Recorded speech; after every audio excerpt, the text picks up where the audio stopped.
L'entrepreneuriat doit être le déclic du développement économique en République démocratique du Congo.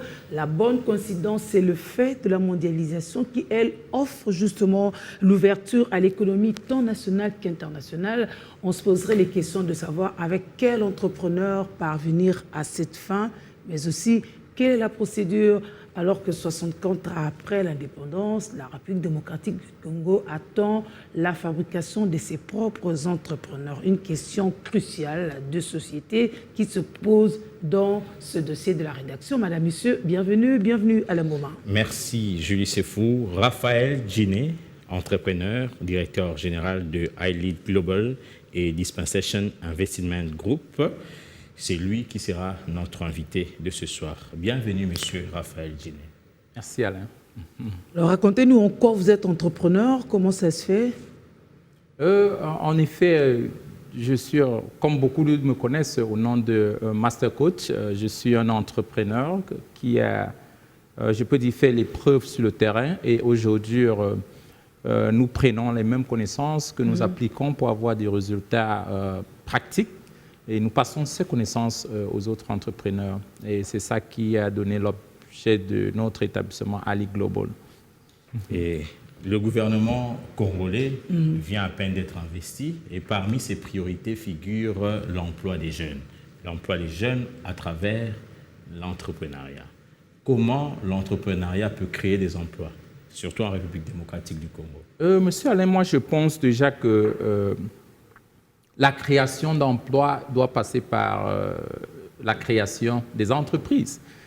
Si nous sommes tous d'accord que l'entrepreneuriat, c'est l'art de développer un produit, un service ou un système pour résoudre le problème de l'homme, ça veut dire qu'il faudrait mettre le système sur pied et mettre les hommes pour gérer le système. Je crois aujourd'hui que pour stimuler l'économie locale, selon la prophétie que le chef de l'État a lancée depuis l'ancien mandat, nous sommes obligés de créer des emplois, former les jeunes pour résoudre le problème qui se trouve au niveau local. Et de ce faire, pour avoir ce millionnaire, il faudrait mettre un processus de formation sur pied. Et c'est ça qui sera vraiment la réponse au chômage. C'est le secteur informel jusqu'à présent qui emploie plus que le gouvernement dans tous les pays du monde entier. Donc, si nous voulons vraiment lutter contre le chômage et stimuler l'économie locale, nous devons vraiment former, avoir des jeunes qui peuvent entreprendre dans plusieurs domaines de consommation dans le pays. Vous savez que l'entrepreneuriat ici n'est pas un cours proprement dit. Presque tout Congolais entrepreneur par le fait de la crise, de sous-emploi. Oui, naturellement, nous sommes tous des entrepreneurs. Parce que c'est quoi l'entrepreneuriat? C'est l'art de résoudre un problème. Si, par exemple, vous habillez très bien, c'est déjà l'entrepreneuriat. Vous avez la possibilité de résoudre votre problème. Oui. Il y a beaucoup qui ont besoin, qui ont envie de quelqu'un pour les montrer comment se vêtir aussi. Donc la différence sera de juste multiplier ce que vous êtes en train d'appliquer sur vous-même et être payé. C'est tout. Parce que la science d'entreprendre, on l'a un peu mystifiée, alors que c'est tellement simple. Chaque personne qui peut résoudre un problème et se tourne vers ceux qui ont le même problème, les montre le mécanisme ou bien les donne la solution, sont payés. Et c'est tout ça, entreprendre. Mais non, on peut regarder plusieurs niveaux d'entreprendre. Vous pouvez passer au service de quelques personnes seulement, à servir une ville, un pays ou une nation, ou un continent même. Donc, moi, je pense que nous sommes tous ces entrepreneurs. Vous le définissez de façon si simple qu'on a envie de vous demander quel parallélisme vous faites entre l'entrepreneuriat, d'ailleurs, fort de votre expérience, et ce qui se passe en République démocratique du Congo. Est-ce que c'est un peu plus facile, évident? Je dirais qu'aujourd'hui, c'est encore beaucoup plus facile d'entreprendre au niveau local parce qu'on a tellement de problèmes. L'entrepreneur qui est formé peut détecter le problème directement.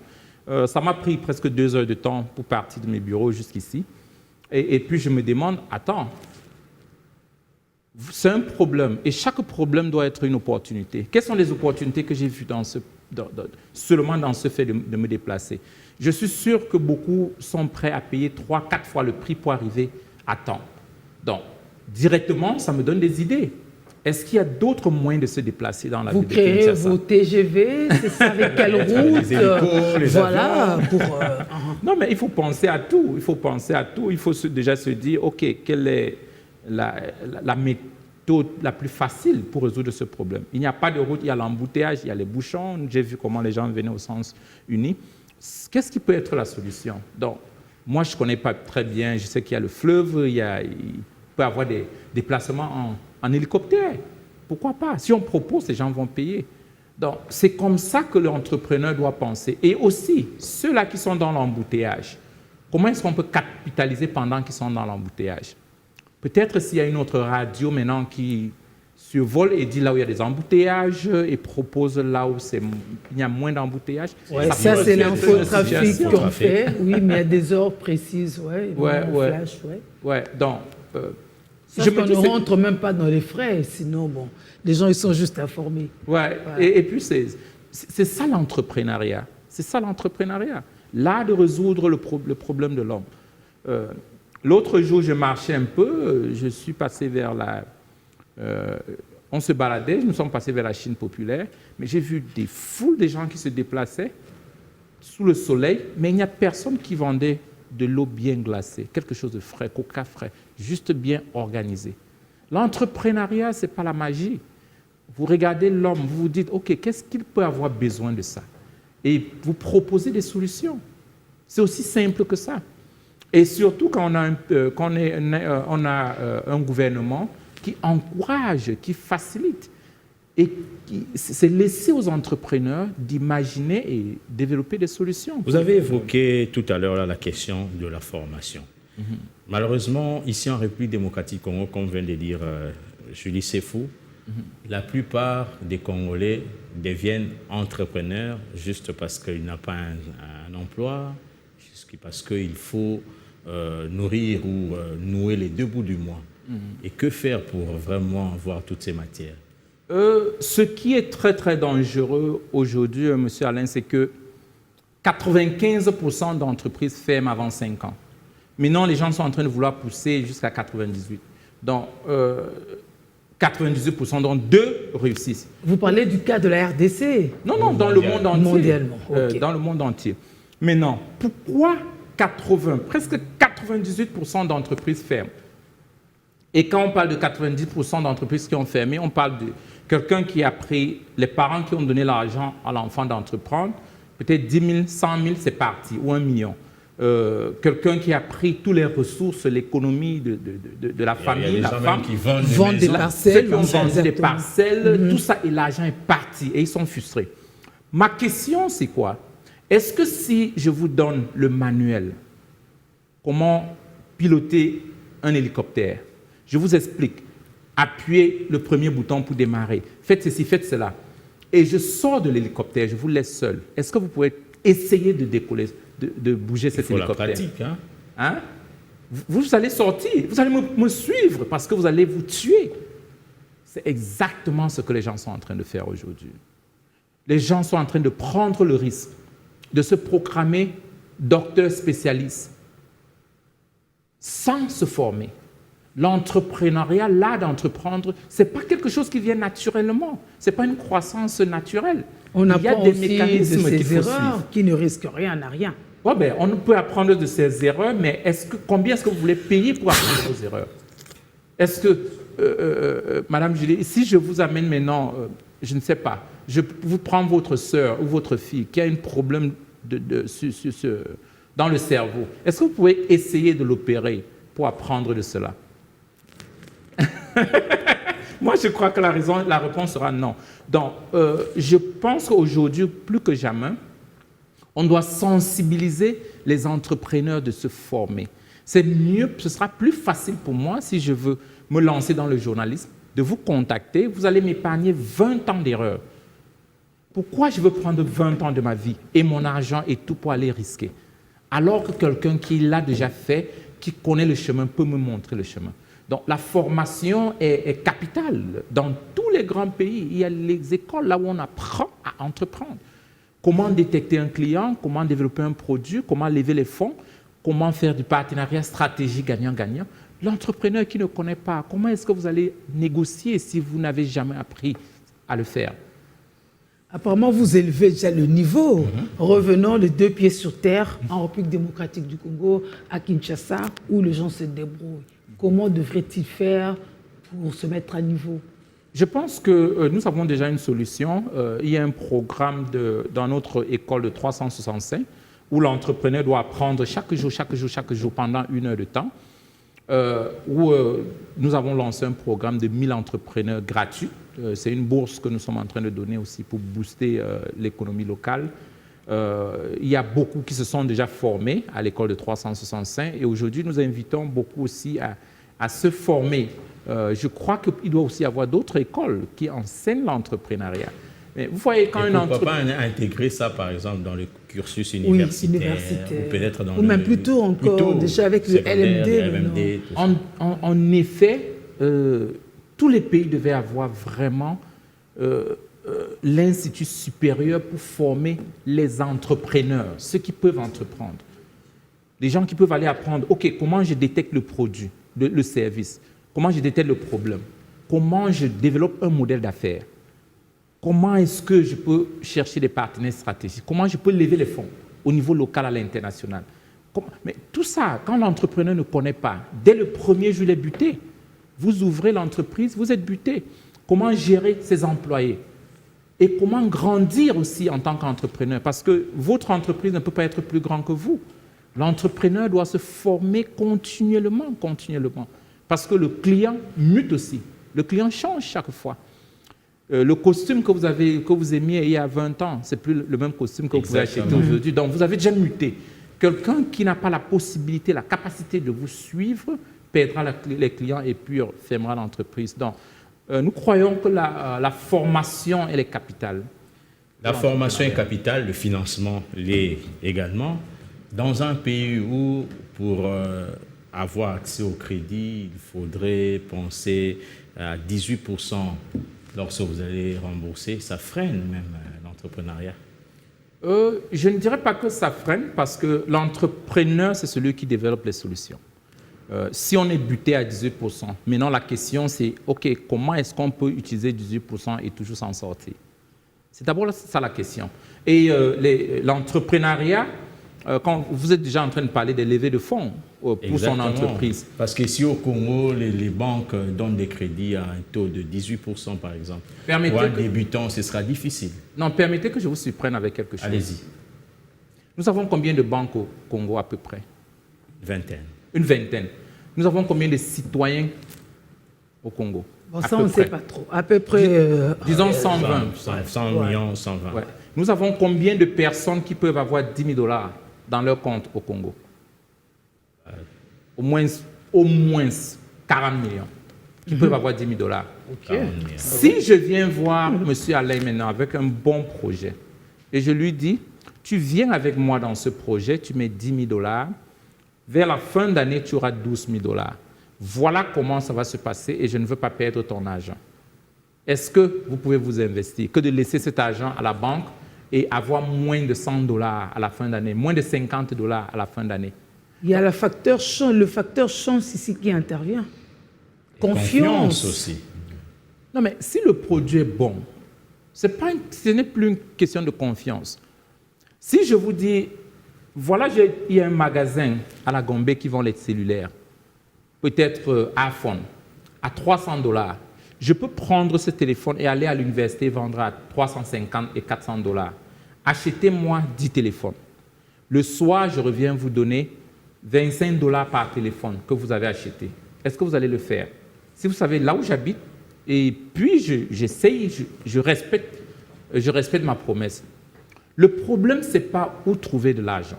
Le problème, c'est trouver de l'argent pourquoi? Et qu'est-ce que l'autre aura comme bénéfice dans le projet? Donc, c'est pourquoi à l'école des affaires, on enseigne aux gens comment lever les fonds. La banque, c'est la dernière personne qu'on va aller chercher.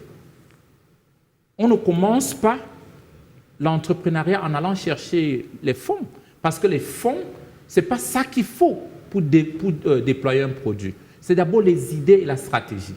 Parce qu'avant d'avoir 1 million, vous n'avez pas besoin d'1 million pour avoir 1 million. Vous partez par 0. L'idée qui vaut 1 million, et plus vous aurez 1 million comme revenu. Vous répondez simplement à tous ceux qui ont des projets, des innovations et tout, qu'ils n'ont pas besoin d'abord d'accéder à la banque, mais rien qu'avec leur communauté, ils peuvent se faire ce moyen-là. Bien sûr. Aussi simple que ce soit. Bien sûr. Ça a toujours été comme ça. Il n'y a pas de grandes entreprises qui ont commencé d'abord par les fonds.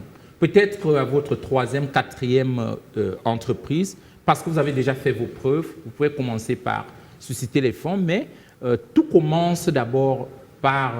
on lève les fonds d'abord, il y a au moins 7 méthodes de lever les fonds avant d'aller vers les banques. Oui. Parlons un peu de l'immigration. Est-ce que c'est un facteur important pour booster l'économie ici oui, aujourd'hui, je pense que l'immigration est un facteur très, très, très important pour la stimulation de l'économie locale. D'ailleurs, je ne vous enseigne pas. Depuis le temps de la Bible, c'est toujours la diaspora qui est rentrée stimuler l'économie. Si nous regardons le cas de la RDC, par exemple, si le budget c'est 16 milliards, combien est-ce que vous pensez que la diaspora fuse pour faire fonctionner l'économie locale? Quand je parle de fusée, ce n'est pas seulement les cash qu'ils envoient. Ils envoient les voitures, ils envoient les containers, ils viennent construire des immeubles, ils viennent élever le niveau de consommation au niveau local en restant dans des hôtels 5 étoiles. Tu vois, tout cela stimule l'économie en créant de l'emploi. Donc aujourd'hui, la diaspora est un facteur très très important. D'ailleurs, si vous regardez les 10 leaders du pays, ils ont évolué à la diaspora. Notre chef d'État a évolué à la diaspora.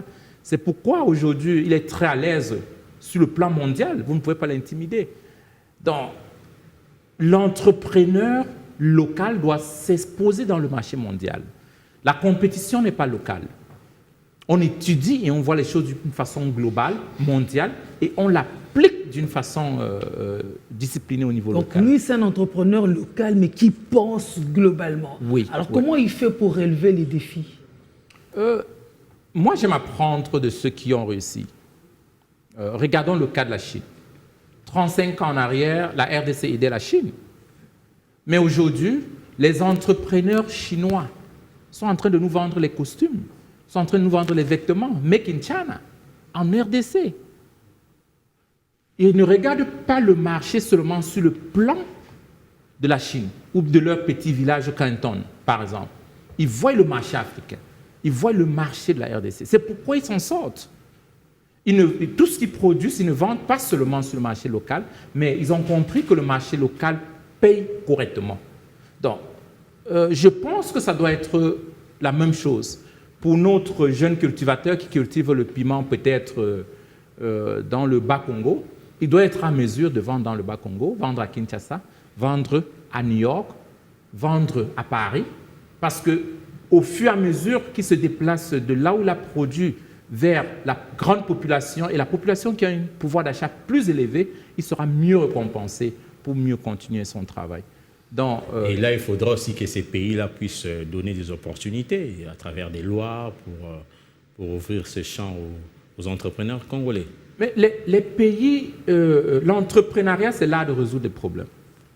Mais quand un entrepreneur congolais vient donner un piment bio, mettre un piment bio sur une famille américaine, mais ils sont bénis, quelque chose d'exceptionnel, quelque chose de bien. On vient résoudre un problème. Mais est-ce que vous pouvez vous amuser avec le docteur si vous avez une tumeur dans la tête? Et on vous dit, si vous n'enlevez pas peut-être en 6 jours, vous n'allez plus vivre. C'est ça l'art d'entreprendre. On ne va pas proposer les produits où il n'y a pas de demande, mais on va résoudre le problème de quelqu'un. Donc, moi, je pense que tous les pays seront très, très ouverts et ils feront tout pour encourager. D'ailleurs, les États-Unis aujourd'hui... Oui, je voulais citer d'ailleurs ma prochaine question, les avantages, par exemple. Parce que vous avez quand même l'exemple. Voilà. Ouais. Les États-Unis aujourd'hui, pour ceux que beaucoup ne savent pas, vous pouvez importer les produits alimentaires sans douane. On ne paye pas. Il n'y a pas de taxation. Ouais. Les conteneurs, quand ça part des États-Unis pour l'Afrique, pour la RDC par exemple, les clients payent l'aller-retour. Ça veut dire directement, vous pouvez avoir un conteneur, négocier, avoir jusqu'à $500 par conteneur. C'est presque gratuit.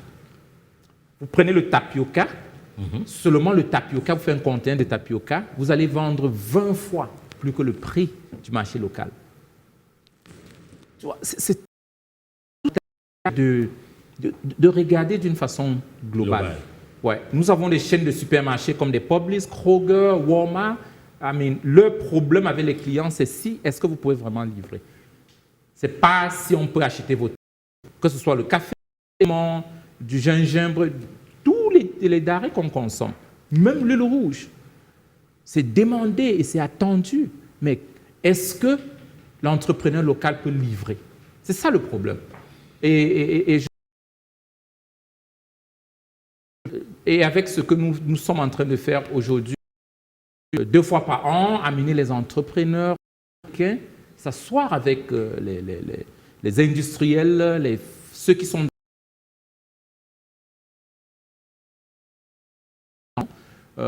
les produits agricoles, par exemple. Aujourd'hui, c'est en train d'encourager et ouvrir les yeux à beaucoup d'entrepreneurs, de voir déjà ce que d'autres sont en train de faire et venir appliquer la même chose sur le terrain. Parlons de l'effet de fonds. Ah oui, vous ne nous avez pas dit long. Hein. Vous n'avez pas dit quelques long. méthodes quand même. Quelques méthodes. Comment faire des levées de fonds pour financer les PME déjà, dans les levées de fonds, moi, j'ai toujours enseigné d'abord d'aller voir les philanthropes. Il y a beaucoup de fonds. Il y a les fonds américains, il y a les fonds belges, il y a beaucoup de fonds. Les entrepreneurs congolais ignorent. Non, il y a beaucoup de fonds qui sont faits pour la promotion de certains secteurs d'activité. Il y a par exemple la lutte contre la famine. Il y a un fonds américain pour ça. Ce n'est pas des crédits, mais c'est des fonds. Si vous êtes dans ce processus, vous êtes en train de faire l'agriculture, par exemple, et vous servez une zone pour lutter contre la famine. Vous pourrez bénéficier de ce fonds gratuit. Ça, c'est d'un. De deux, il y a les sociétés qui achètent certains produits qui sont prêts à préfinancer la production de ce produit-là. Donc, c'est toujours des mécanismes pour lever les fonds, par exemple. Ça, c'est des gens qui ont déjà des produits qu'ils ont ciblés. Si vous produisez, ils vont acheter. Beaucoup préfinancent la production de ces produits. Donc, il y a au moins 12 méthodes de lever des fonds. D'ailleurs, nous avons ça à l'école des affaires, qu'on explique. Tu peux lever les fonds de cette façon, tu peux lever les fonds de l'autre façon. Il y a les philanthropes qui donnent juste les dons. Pour eux, ils gagnent beaucoup d'argent. Par exemple, comme aux États-Unis, vous pouvez utiliser votre argent pour payer les taxes au gouvernement. Et si vous donnez ça comme don, vous aurez des crédits de taxes. Donc, beaucoup de gens gagnent beaucoup d'argent, mais ils préfèrent investir ça peut-être pour encourager l'élevage dans un coin, peut-être comme Maïndombi, au lieu de payer les taxes au gouvernement. Donc, il y a des philanthropes comme ça qui ont des fonds qui peuvent accompagner les entreprises avec. Et aussi, il y a des investisseurs privés. Les investisseurs privés sont ceux qui ont leur argent. Il y en a qui ont 10 millions, 20 millions, 500 millions de dollars. Et ils sont prêts de se mettre avec certaines entreprises pour les accompagner et gagner aussi un peu plus d'argent avec leur argent. Pas seulement au niveau local. Parce que même au niveau local, on trouve des gens comme ça. Donc, il y a beaucoup de méthodes pour lever les fonds. Je ne veux pas parler des banques. Aujourd'hui, nous accompagnons aussi les entreprises à acheter des maisons et puis peut-être des appartements, des hôtels, des terrains à crédit et utiliser cela comme garantie pour lever les fonds et travailler à l'extérieur avec.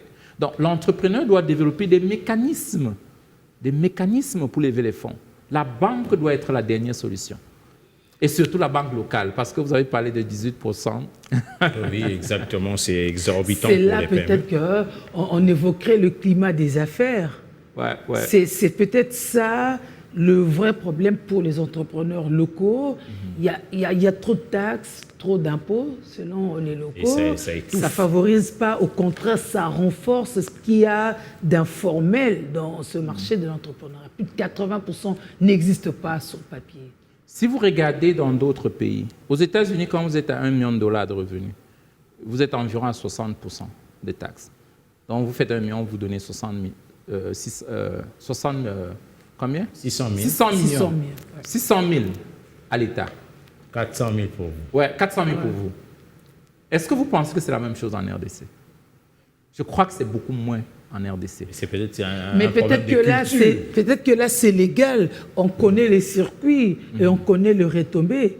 Mais dans le contexte où on donne parfois sans traçabilité, ça va dans des poches, ce sont des agents qui viennent pour chaque fois aussi asphyxier. Les voitures payent les vignettes pour la réalisation des routes, mais les routes sont toujours dans un état de délabrement très avancé.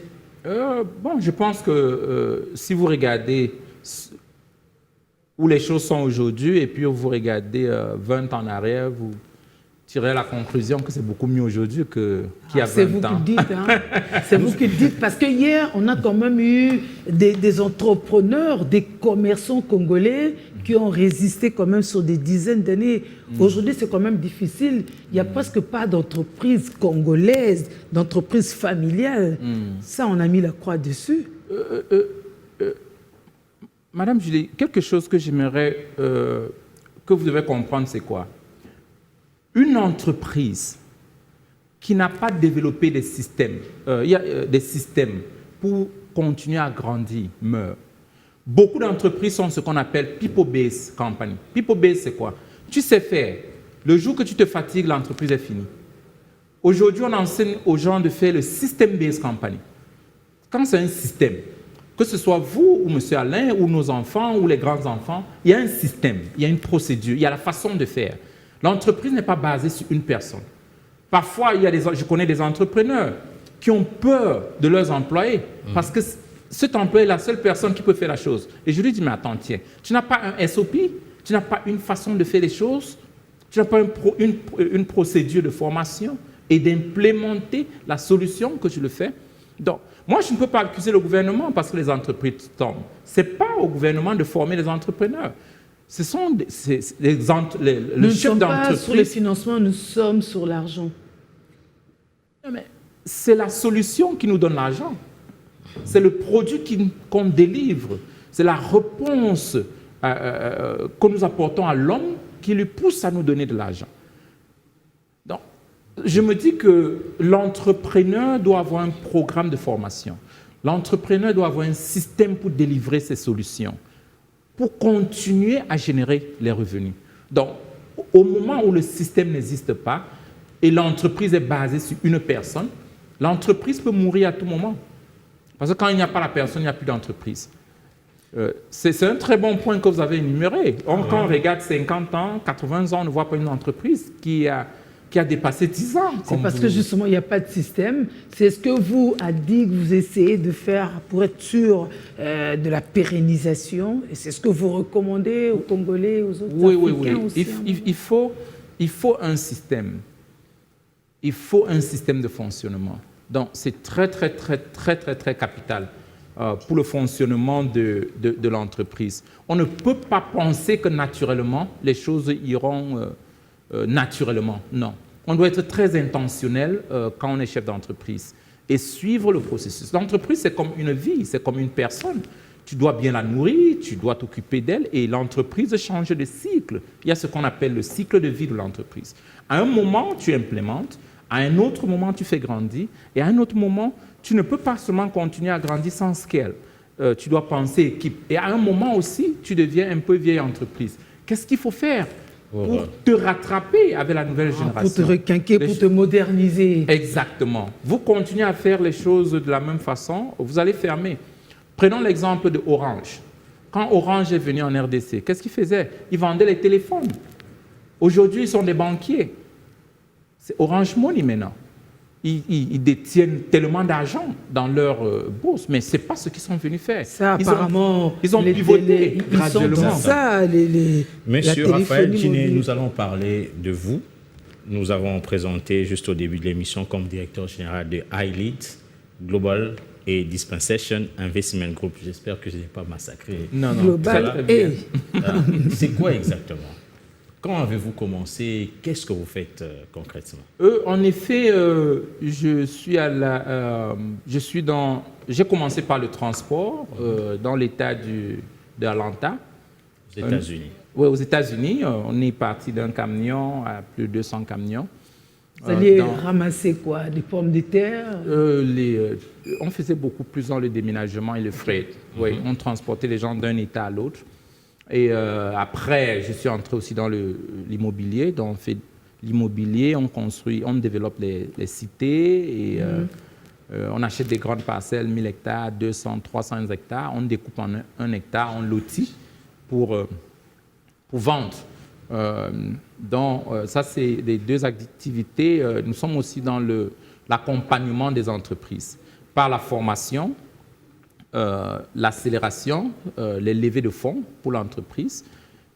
Nous achetons aussi des entreprises, pas de l'État, mais des grandes entreprises qui sont en train de vouloir fermer. Donc, au lieu de fermer... C'est assez moins cher d'ailleurs. Oui, on achète de l'entreprise et on remet... Et puis vous y mettez votre intelligence. Exactement. On fuse les fonds pour accélérer. Et puis, on fait aussi beaucoup de partenariats stratégiques avec des entreprises. Par rapport aux immobiliers, qu'est-ce que vous faites exactement?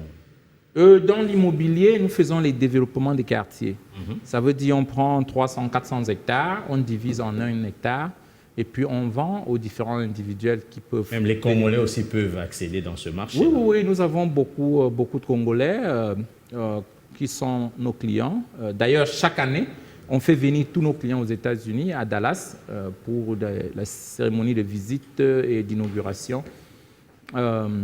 Aujourd'hui, on compte vraiment, je peux dire que 60% de nos clients sont des Africains aujourd'hui. Donc, c'est une façon d'exposer aussi mes compatriotes sur le marché américain. Est-ce qu'il n'y a pas moyen de dupliquer cette initiative ici en République démocratique du Congo? Et en restant sur le même niveau de coût. Le même level des coûts par rapport aux États-Unis. Déjà, nous sommes en train de penser à ça, mais il y a aussi beaucoup de grands acteurs qui sont sur le terrain et qui travaillent très, très, très bien. J'ai vu beaucoup d'immeubles avec de très, très bonnes qualités de travail.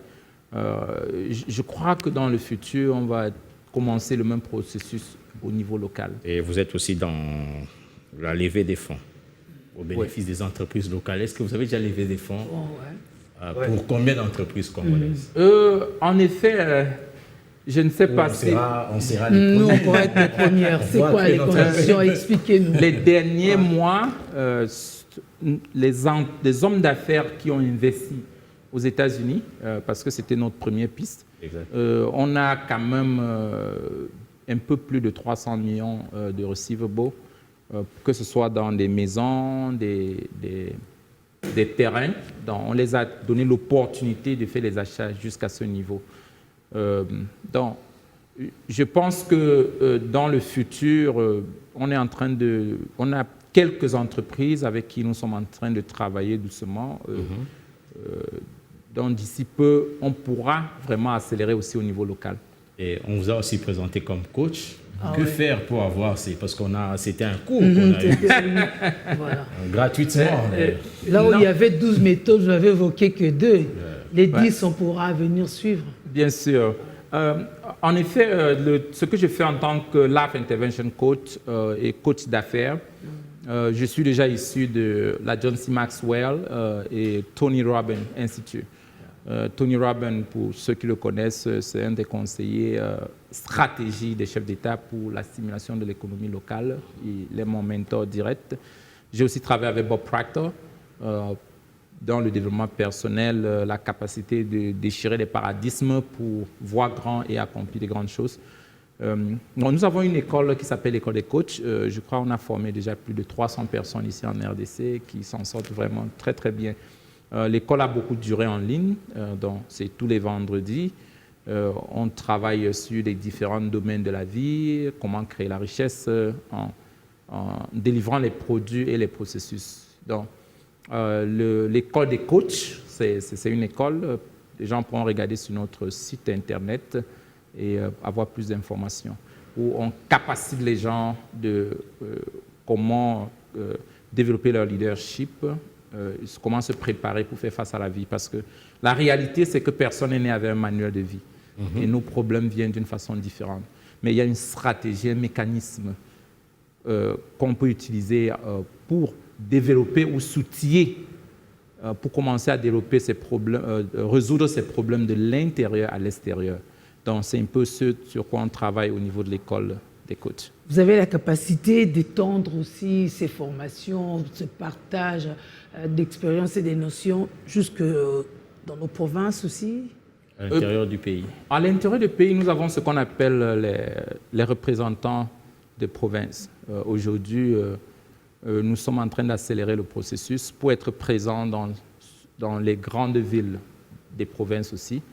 Dans le processus aussi, on a une équipe avec qui on est en train de travailler, avec les gouverneurs de province, pour, à partir d'eux, commencer par la tête, comme on dit, et apporter vraiment des solutions pour le développement et la stimulation de l'économie de la province. Et surtout, capaciter les jeunes qui peuvent résoudre le problème de la province. Et comment vous entrevoyez l'avenir des PME en République démocratique du Congo? Je crois que dans 10 ans,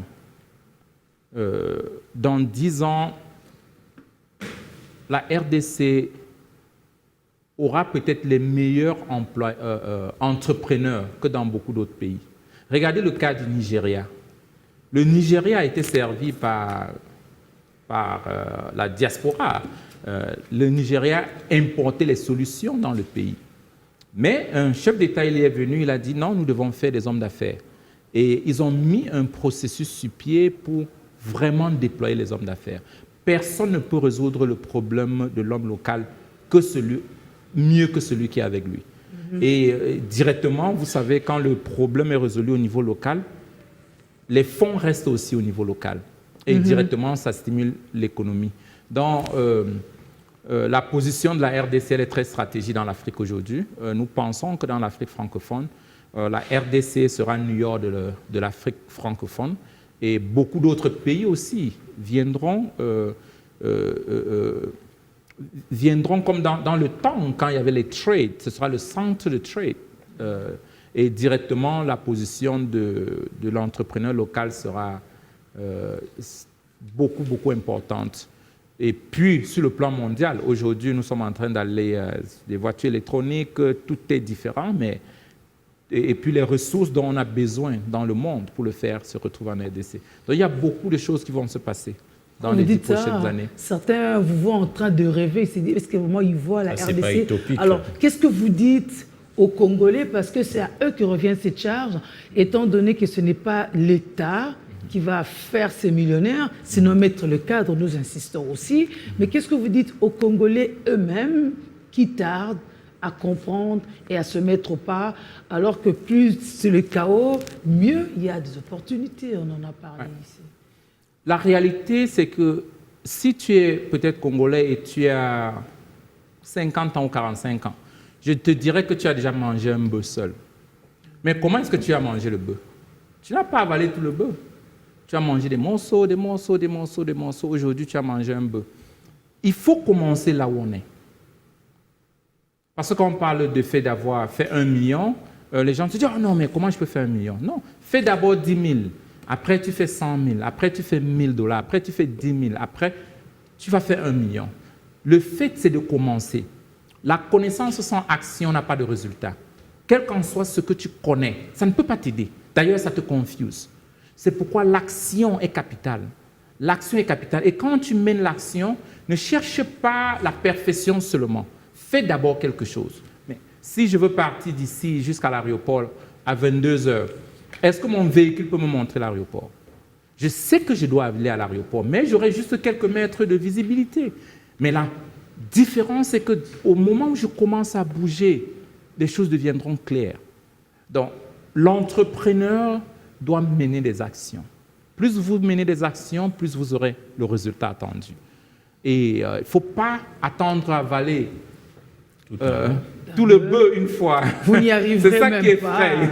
Voilà. Monsieur Raphaël Djiné, vous êtes entrepreneur, directeur général de High Lead Global et Dispensation Investment Group. Vous êtes coach des affaires. C'était un plaisir de vous recevoir sur ce plateau de dossier de la rédaction. À moins que vous ayez un dernier mot. Ce que je dirais juste, c'est quoi? C'est que Peut-être ceux qui sont en train de nous écouter, ils ont toujours rêvé entreprendre. Et puis, quelque chose, ils se sont dit non, je ne peux pas, ou bien vraiment, ce sera difficile. Moi, je veux les encourager de commencer. Il faut faire le pas. Il faut faire le pas. Dès que vous faites un pas, le résultat change. Vous ne serez plus à la première page. Donc, je les encourage d'initier. Et si ça n'a pas marché 5 fois, ça ne veut pas dire que ça ne peut pas marcher. Exactement. Donc, vous pouvez dire non, j'ai essayé, ça n'a pas marché. Non. Les meilleurs ont essayé 999 fois pour avoir un seul résultat. Donc, il faut toujours, il ne faut pas se décourager. Il faut toujours essayer. Merci beaucoup. Merci pour votre sens de pragmatisme. Nous commençons avec nous, mesdames, messieurs, à manger notre beurre aujourd'hui jusqu'à ce qu'on l'ait avalé en entier, n'est-ce pas? Merci et à très bientôt. Au revoir.